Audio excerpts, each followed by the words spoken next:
साध संगत जी प्यार से कहना धन्यकार जी।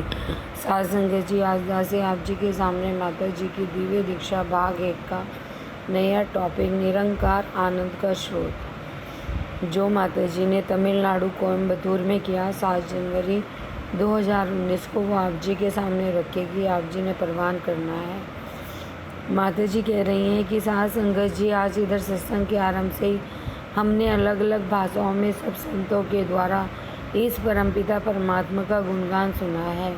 सभी ने यह संदेश दिया है कि एक भक्त का दिल परोपकार से पूर्ण होता है, इसलिए वह सब पर अपना सर छोड़ता है। एक पेड़ का उदाहरण लें, वह खुद चाहे धूप में खड़ा होता है, फिर भी फल और छाया औरों को देता है। इसी प्रकार एक बहती नदी प्यासे को पानी देती है, ठंडी हवा हमें गर्मी में सुकून देती है, और बारिश का पानी धरती पर अनाज के रूप में मानवता पर परोपकार करता है। सबसे उत्तम संतों भक्तों का परोपकार है, जो बिना शर्त के है। संत खुद भी अपना मुख उजला करते हैं और कोशिश करते हैं कि अविनाशी अकाल पूरक निरंकार से औरों को भी जोड़ने का परोपकार कर सकें। ऐसे संत ही हमेशा अपनी मंजिल तक पहुंच सकते हैं।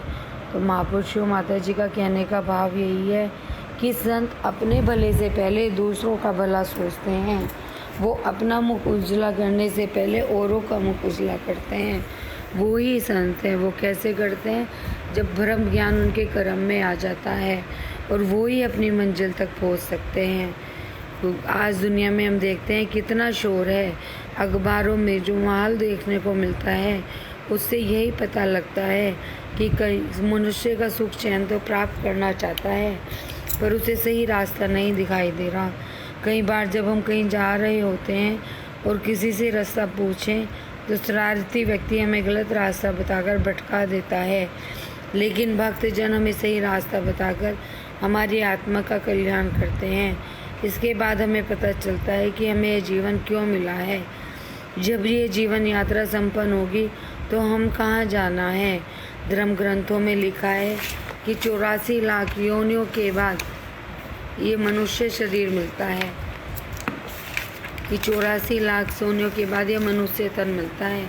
इसका मतलब हम कितने शरीर बदलकर इस मानव शरीर में आए हैं। इस शरीर में आकर ही हम परमात्मा को जान सकते हैं, इसलिए हमें इतना मूल्यवान कहा माना जाता है। यही वो गुण है जो हमें जानवरों से अलग करता है। यह परमपिता परमात्मा स्थिर है, और अगर हम इससे नाता जोड़ते हैं तो हमारा मन भी स्थिर हो जाता है और जीवन भी सहज हो जाता है। जीवन के उतार चढ़ाव में भी हमें शांति और आनंद बरकरार रख पाते हैं। भगवत गीता में भगवान श्री कृष्ण ने भक्तों को की 4 श्रेणियाँ बताई गई हैं। आत्र, अर्थार्थी, जिज्ञासु और ज्ञानी भक्त। सबसे ऊंची श्रेणी ज्ञानी भक्त की बताई गई है, क्योंकि ज्ञानी भक्त परमात्मा को देखकर उसके तत्व को जान लेता है। बाकी श्रेणियों में भक्ति का कारण तन का कष्ट या आर्थिक तंगी आदि हो सकती है। इसी प्रकार जीवन यात्रा में जब मन में विचार आता है कि हम निरंकार को जान सकते हैं, और इसे जानने के लिए मन में जिज्ञासा जागती है, तब हम संतों के संग में ब्रह्म ज्ञान द्वारा आत्मबोध के मार्ग पर चल पड़ते हैं।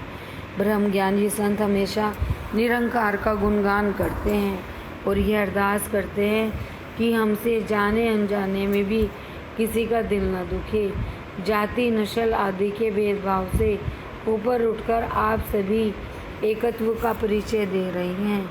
निरंकार कृपा करे कि सभी इस निरंकार के साथ जुड़कर औरों को भी रास्ता दिखाते रहें। तो साध संगत जी माता जी का कहने का भाव यही है कि जो ब्रह्मज्ञानी संत होते हैं वो हमेशा निरंकार का ही गुणगान करते हैं। तो साध संगत जी जो माता जी हमें सिखा रही हैं, तो माता जी के चरणों में यही अरदास कि जैसा आप जी चाह रहे हैं हम वैसे बन पाएँ, और आपके चरणों से आखिरी सांस तक तोड़ निभ जाए। और दासी अंत में आप सब जी के चरणों में अरदास करेगी कि आप जी को दासी का यह प्रयास पसंद आ रहा है तो प्लीज़ लाइक करें, सब्सक्राइब करें। साध संगत जी प्यार से कहना धन्यवाद जी।